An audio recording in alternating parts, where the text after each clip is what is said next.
Commander Vex Korvain adjusted his triple-jointed fingers around the datapad, watching the flickering holographic display with all four of his eyes. The bridge of the Galactic Survey Vessel Axiom hummed with the quiet efficiency of advanced Zeltharian technology. Outside the massive viewport, the spiral arms of the Milky Way stretched endlessly into the void. "Sir," Communications Officer Nyla Prex called from her station, her voice tinged with confusion. "I'm picking up something unusual." Vex turned his elongated head toward her. "Define unusual, Officer Prex." "Energy signatures from the third planet in this system. They are unlike anything in our databases." She paused, manipulating her console with practiced precision. "Sir, they appear to be primitive fusion reactions. Multiple detonations across the planet's surface." A ripple of amusement passed through Vex's chest cavity, producing a sound somewhere between a wheeze and a chuckle. "Primitive species playing with nuclear toys? How delightfully predictable. Set course for. What do the star charts call this backwater system?" "Sol system, sir." "The third planet is designated. Earth. Earth." Vex rolled the foreign word around his vocal cords like a piece of unpalatable food. "Well, Earth it is. Time to add another extinct civilization to our survey records." Science Officer Zane Korth looked up from his scanning array, his bioluminescent skin patches flickering with curiosity. "Commander, the readings are contradictory. The planet shows signs of massive industrialization, yet the atmospheric composition suggests it should still be capable of supporting carbon-based life. They probably poisoned themselves out of existence centuries ago." Vex replied with practiced cynicism. "Standard procedure for most developing species. Nuclear war, environmental collapse, resource depletion. Pick your favorite flavor of self-destruction." The Axiom glided through space with the grace of a mechanical whale, its sensors probing ahead like invisible tentacles. As they approached the blue-green marble hanging in the cosmic dark, more anomalies began to appear. "Sir," Pilot Rex Thor announced, his 6 arms dancing across the navigation controls, "I'm detecting artificial satellites in orbit. Thousands of them. Some appear to be functional."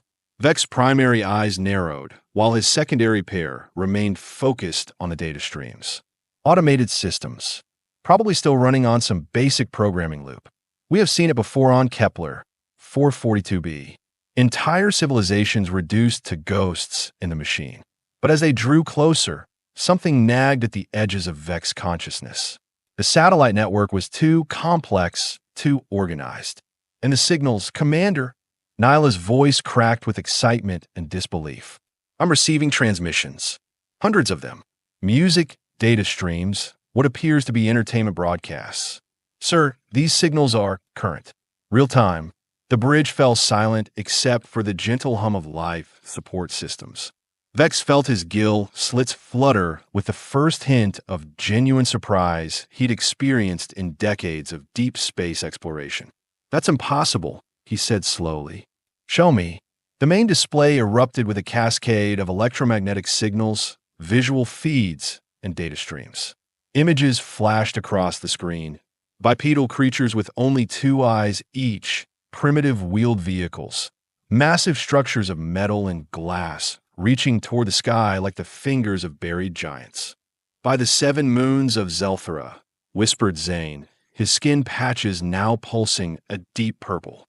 "They're still alive, and they are everywhere." Vex studied the feed with growing bewilderment. The creatures were small, soft-looking, and appeared to have an alarming lack of natural weaponry. No claws, no armored scales, no venom sacs that he could detect.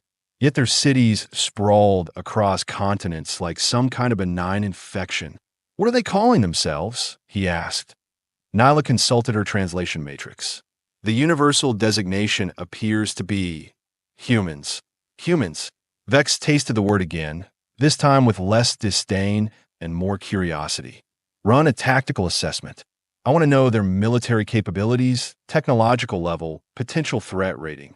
"Already on it, sir," Zane replied, his tentacle-like fingers flying over the sensor controls. Initial scans show primitive projectile weapons, chemical explosives, and... Wait.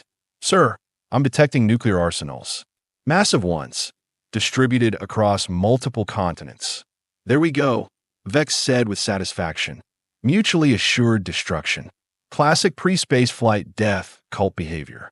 They probably have the weapons pointed at each other as we speak. But Zane's expression grew more puzzled by the moment. Sir, that's just it. The weapons aren't active. They're in what appears to be storage. Maintained, but not deployed. And the energy signatures suggest they have been like this for decades. Storage. Vex's voice rose an octave. What kind of species builds world-ending weapons and then just leaves them in storage? Before anyone could answer, Rex's navigation array began screaming alerts. Commander, incoming objects. Multiple contacts approaching at high velocity. The bridge erupted into controlled chaos as the crew scrambled to respond. On the tactical display, dozens of small craft were rising from Earth's surface, their trajectories clearly intercept courses. Defensive stations. Vex barked. Raise shields. Prepare for, sir. Nyla interrupted, her voice high with confusion. They're transmitting. It's not an attack formation. They are trying to communicate. The main screen shifted to show a close-up view of the approaching vessels. They were crewed by Galactic Federation standards, chemical rockets with metal hulls that looked like they'd been assembled by enthusiastic amateurs. But they moved with purpose and coordination that spoke of intelligence and planning. Put them through, Vex ordered, settling back into his command chair with the wary posture of someone expecting either first contact or total annihilation. The screen flickered, and suddenly they were looking at the face of a human. Two eyes, as expected, but bright with intelligence and curiosity rather than fear or aggression. The creature's mouth moved, producing sounds that the universal translator rendered into comprehensible speech. Unknown vessel. This is Captain Lisa Farron of the Earth Defense Consortium ship Endeavour. Welcome to our solar system. We have been monitoring your approach and would like to extend an invitation for peaceful contact. The bridge fell silent. Vex stared at the human's face, searching for signs of deception, hidden weapons, or the barely contained madness that usually accompanied first contact with primitive species. Instead, he saw something that made his composite stomach perform an uncomfortable flip. The human was smiling. Did she just? Zane whispered. Invite us for a chat? Apparently. Vex replied, his voice carefully neutral. Officer Prex, open a channel. As the communication link stabilized, more human vessels took positions around the axiom. Not threatening positions, Vex noted with growing unease, but escort formations. Like they were being welcomed rather than intercepted. This is Commander Vex Korvain of the Galactic Survey Vessel Axiom, he said slowly. We are conducting a routine survey of this system. We were not expecting to encounter active inhabitants. Captain Farron's smile widened, and Vex caught a glimpse of small, flat teeth that were clearly designed for processing plant matter rather than tearing flesh. Well, Commander, you have found us, and we have been hoping someone like you would show up eventually. Hoping. The word came out strangled. Of course, we have known we weren't alone in the universe for some time now. Our scientists have been working on the assumption that other civilizations exist, and we have been preparing for first contact for decades. Would you like to visit our station? We have coffee. Vex looked around his bridge at the bewildered faces of his crew. In all his years of surveying dead worlds and cataloging extinct civilizations, he had never encountered anything like this. Species that survived their nuclear age were rare. Species that survived it and then calmly prepared for visitors were mythical, he muttered under his breath. I'm sorry, Commander. Captain Farron's voice crackled through the speakers. Nothing. Just coffee, you said. It's a mild stimulant beverage. Quite popular here. We also have tea, hot chocolate, and something called energy drinks, though I wouldn't recommend those unless you have a death wish. Zane's skin patches were now cycling through colors Vex had never seen before. Rex had stopped piloting entirely and was staring at the screen with all 6 of his mouths hanging open. Even Nyla, usually the most composed member of his crew, was making soft clicking sounds of disbelief. "Commander," Captain Farron continued, "I hope you don't mind me asking, but are you the first galactic survey team to visit Earth?" "As far as I know, yes." "Excellent. That means we get to make the first impression." "No pressure, Johnson," she called to someone off-screen, eliciting what sounded like nervous laughter from her crew. Vex found himself in the unprecedented position of not knowing what to say. The protocols for first contact assumed either hostility or primitive awe, not cheerful invitations to sample local beverages. "Captain Farron," he said carefully, "may I ask how your species managed to survive your nuclear development phase?" The human's expression grew thoughtful. "Oh, that. Well, we figured out pretty quickly that blowing each other up wouldn't solve anything. So we talked it out instead. Took a while, but we are stubborn that way." "You talked it out?" "Sure. Turns out most of our problems were just misunderstandings and resource distribution issues. Once we got our act together, we had a lot more time to focus on interesting things like space exploration and figuring out how to make really good pizza." "Pizza? Food. You will love it. Assuming you could digest tomatoes and wheat. And cheese. Actually, scratch that. We will figure out something that works for your biology. We are good at improvising." Vex realized he was experiencing what humans would probably call cognitive dissonance. Nothing about this encounter made sense according to everything he knew about developing civilizations. These creatures should be extinct, or at least well on their way to extinction. Instead, they were offering him food and acting like hosting alien visitors was just another item on their daily to-do list. "Commander," Zane whispered, leaning close to Vex's chair, "the energy readings from their orbital stations are off the charts." "Sir, I think they have been watching us since we entered their system." Vex's gill slits fluttered again.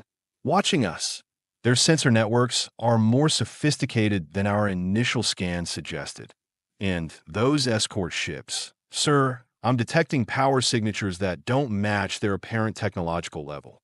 On the screen, Captain Farron was consulting with her crew, their conversation a mixture of technical jargon and what sounded like friendly banter. Vex caught fragments. "Adjust the docking clamps for their hull configuration. Make sure the environmental controls can handle." Someone called down to the cafeteria and tell them we might need the good stuff. "Captain," Vex interrupted, "exactly how long have you been preparing for this moment?" She looked back at him with those unsettling, two-eyed stare. "Officially? About 50 years. Unofficially? We have been dreaming about it since we first looked up at the stars." The answer hit Vex like a physical blow. 50 years. These creatures had spent 50 years preparing to meet aliens they weren't even sure existed. What kind of species did that? "So," Captain Farron continued brightly, "shall we head over to the International Space Station? Fair warning, the artificial gravity is pretty light, but the view is spectacular." And Captain Martinez makes a mean cup of coffee. Vex looked around his bridge one more time, taking in the stunned expressions of his crew. In the space of 20 minutes, everything he thought he knew about the universe had been turned upside down and shaken vigorously. "Very well, Captain Farron. We accept your invitation." "Fantastic. Follow us in." "And Commander, welcome to Earth."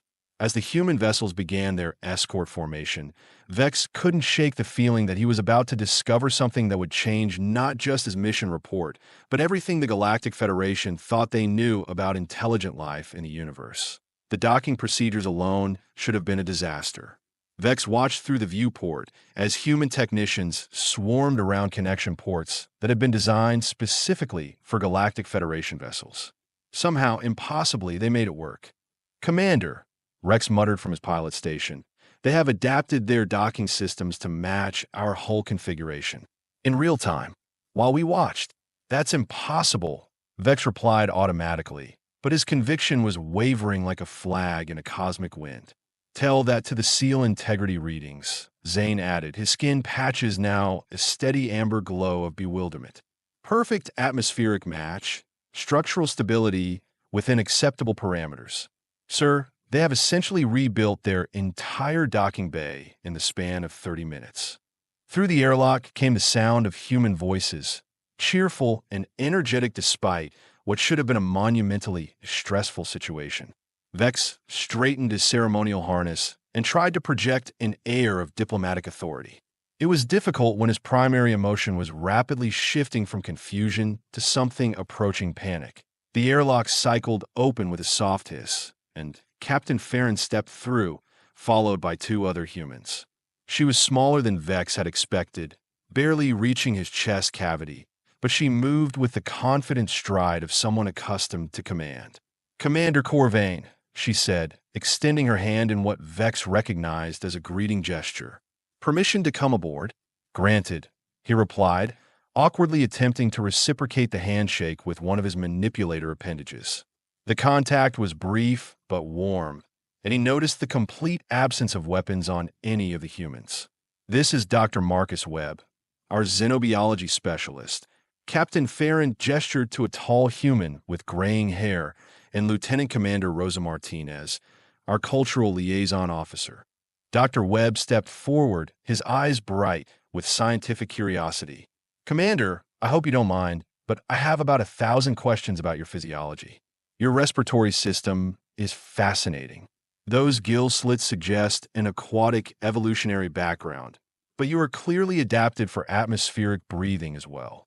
Vex blinked all four eyes in sequence. "You study xenobiology? But you have never encountered alien species before." "Theoretical xenobiology," Webb corrected with a grin. "Though I suppose it's not theoretical anymore. Is it? We have been preparing for this moment for decades. Had to make educated guesses about what we might encounter." Lieutenant Commander Martinez chimed in. "We have run thousands of first contact simulations, modeled dozens of potential scenarios. Though I have to admit, none of our scenarios involved aliens who seemed as surprised to find us as we are to meet them." "Surprise doesn't begin to cover it," Vex admitted. "According to our surveys, this system should contain nothing but primitive life, forms, or extinct civilizations. Your species shouldn't exist." Captain Farron raised what Vex had learned were called eyebrows. "Well, that's a cheerful way to put it. Mind if I ask why?" Vex gestured toward his crew, who were staring at the humans like they were exotic zoo specimens that had suddenly started performing calculus. "Officer Prex, display the statistical projections." Nyla activated her portable display, showing a holographic chart filled with data streams and probability curves. "These are the standard development patterns for technological civilizations," she explained. "Species that achieve nuclear capability have a 97% extinction rate within 500 years of first achieving fusion." Dr. Webb studied the data with professional interest. "Fascinating methodology.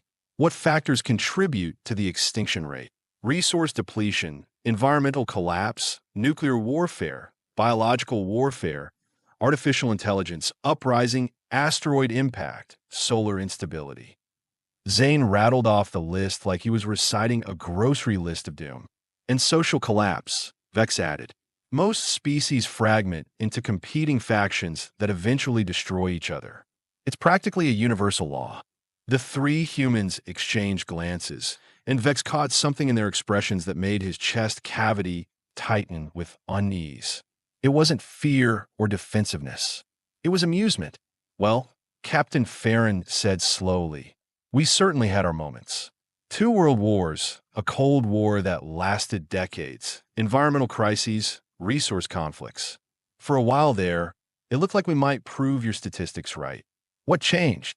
Vex asked, genuinely curious despite himself. Lieutenant Commander Martinez answered, "We got tired of being stupid."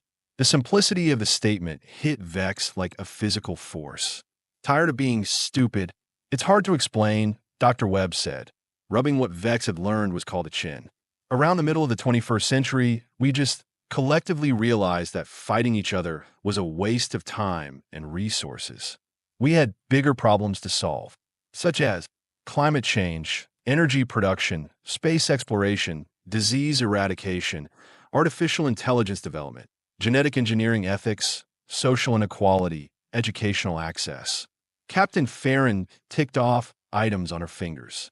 "Turns out, when you stop spending 90% of your resources on figuring out new ways to kill each other, you can accomplish some pretty amazing things." Vex felt his worldview performing another uncomfortable flip. You solved all of those problems? Solved? No. Managed them? Yes. We figured out that most problems are solvable if you throw enough smart people at them and give them adequate resources. And it turns out we have plenty of both. Zane's skin patches were now cycling through patterns Vex had never seen in 30 years of working with the Zeltharian. Commander, may I ask about your artificial intelligence development? That's typically the final extinction event for most species. Dr. Webb's face lit up. Oh, you will love this. We made them our partners instead of our replacements. Partners? Sure. Why would we want to create something smarter than us just so we could compete with it? Instead, we designed AI systems to complement human capabilities. They handle the computational heavy lifting. We handle the creative and intuitive aspects. It's been working out great. Lieutenant Commander Martinez added, plus, we gave him legal rights and representation in our global government. Turns out, artificial minds are a lot more cooperative when they're not treated like property. The statement sent a chill through Vex skill slits. You gave artificial intelligences political representation? Of course. Taxation without representation was one of the things that started our American Revolution back in the 18th century. We learned from that mistake. Captain Farron smiled at Vex's expression. Commander, you look like someone just told you that gravity flows upward. I'm beginning to think it might. Vex replied weakly. Would you like that tour now? I think seeing our station might help explain a few things. The next 2 hours systematically destroyed every assumption Vex had ever held about developing civilizations. The International Space Station was a marvel of cooperative engineering, representing not just human ingenuity, but human coordination on a scale that should have been impossible for a species that had achieved spaceflight less than a century ago. This section was built by the European Space Agency. Captain Farron explained as they floated through a corridor lined with growing plants. The hydroponics bay was a joint project between the Japanese and Brazilian space programs. The fusion reactor core came from a collaboration between the former United States, Russia, and China. Former United States? Vex asked. Political reorganization.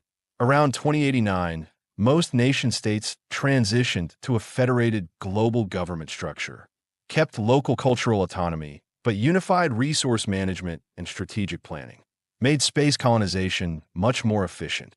They passed a viewing lounge where several humans were engaged in what appeared to be a philosophical discussion with a shimmering holographic presence.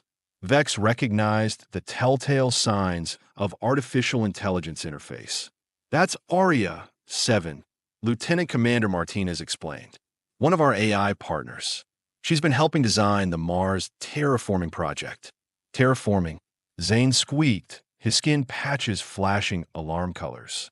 Long-term project. Should have breathable atmosphere on Mars within 3 centuries. Venus is trickier, but we think we have got a workable approach. Dr. Webb opened a door to reveal what could only be described as a workshop crossed with a laboratory crossed with a small factory. Humans and robotic systems work side by side, assembling devices that hurt Vex's brain to look at.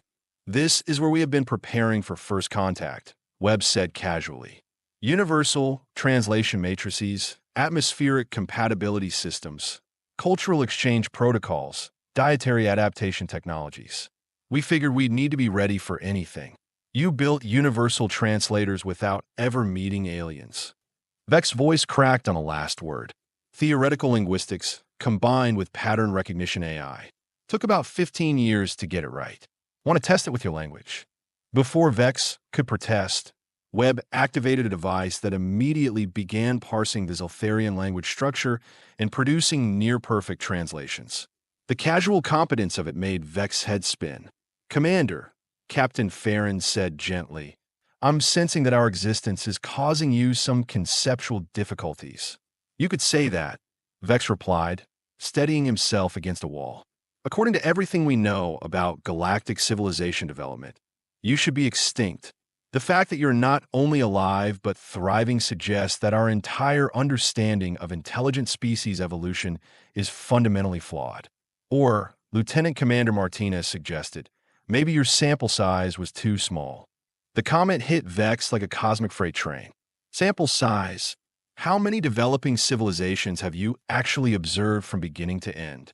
Vex thought about it, really thought about it for the first time in his career. We survey dead worlds and extinct civilizations. We catalog the remains and extrapolate the causes of extinction. But you don't watch civilizations develop in real time. It takes too long. Galactic survey missions operate on different timescales. Dr. Webb nodded thoughtfully. So your statistical models are based entirely on civilizations that failed, with no data point from civilizations that succeeded. The logic was so simple, so obvious, that Vex felt physically ill. His entire career, the fundamental assumptions of Galactic Federation science, the statistical models that governed exploration policy, all of it based on survivor bias in reverse. "We have been studying failure," he whispered. "Looks like it." Captain Farron agreed. "The question is, what are you going to do with a successful data point?" Vex looked around the station, taking in the casual miracles of human engineering, the collaborative work between biological and artificial intelligence, the cheerful competence with which these impossible creatures had adapted to meeting aliens. Then he thought about his mission report, about the bureaucrats back at Galactic Federation headquarters who would have to completely revise their understanding of how the universe worked. "I'm going to write the most disruptive scientific paper in galactic history," he said slowly. "That sounds exciting," Lieutenant Commander Martinez said. "Need any help with the research?" "Actually," Vex said, surprising himself, "yes. I think I'm going to need to study your civilization extensively. Years of observation, cultural analysis, technological assessment." Captain Farron grinned. "Commander Korvain, are you asking to establish a permanent research station here?" "I believe I am." "Outstanding. We have already prepared facilities for exactly that possibility." "Dr. Webb, would you show the commander our guest quarters?" As they moved through the station, Vex realized that the humans had been planning for this outcome all along. They hadn't just prepared for first contact. They had prepared for extended cultural and scientific exchange. They had built infrastructure for hosting alien researchers, developed protocols for long-term collaboration, even prepared recreational facilities that could accommodate non-human biology. "How long have you been planning this?" he asked. "The extended contact protocols?" "About 20 years, Captain Farron replied. "We figured that if we ever met aliens, the encounter would probably be as confusing for them as it was for us. Seemed reasonable to be prepared for a longer conversation. And if we had been hostile, we prepared for that too. But statistically speaking, any species capable of interstellar travel would probably be past the stage of casual violence. Too much energy expenditure for too little gain." Vex stopped floating and stared at her. You analyzed us." "Of course. Same way you analyzed us. The difference is, we assumed competence rather than failure." The tour ended in the observation deck, where Earth hung below them like a blue-green jewel against the cosmic dark. Vex studied the planet with new eyes, seeing not a statistical anomaly, but a proof of concept. Somewhere down there, 8 billion humans were going about their daily lives in a civilization that shouldn't exist, solving problems that should be unsolvable, cooperating on a scale that should be impossible. "Commander," Captain Farron said quietly, "can I ask you something?" "Of course. How many other civilizations like yours are out there? Ones that made it past the extinction filters?" Vex considered the question. "Hundreds, maybe thousands. And they all think developing civilizations inevitably destroy themselves. It's accepted scientific fact." Captain Farron smiled, and in that expression Vex saw something that made his chest cavity flutter with an emotion he couldn't quite identify. Hope, maybe, or anticipation. "Commander," she said, "I think you are about to become very popular. Because if there are hundreds of successful civilizations out there, and they all think they're the only ones who made it, well, that sounds like a pretty big misunderstanding." As Vex looked out at the stars, he realized that his simple survey mission had just become something much larger. He wasn't just documenting an impossible human civilization. He was potentially about to connect hundreds of species who had been assuming they were alone in their success. The universe, it seemed, was about to become a much more interesting place. "Captain Farron," he said finally, I think I'm going to need a lot more coffee." Her laughter echoed through the observation deck, warm and human and utterly impossible. And for the first time in his career, Vex found himself looking forward to writing his mission report.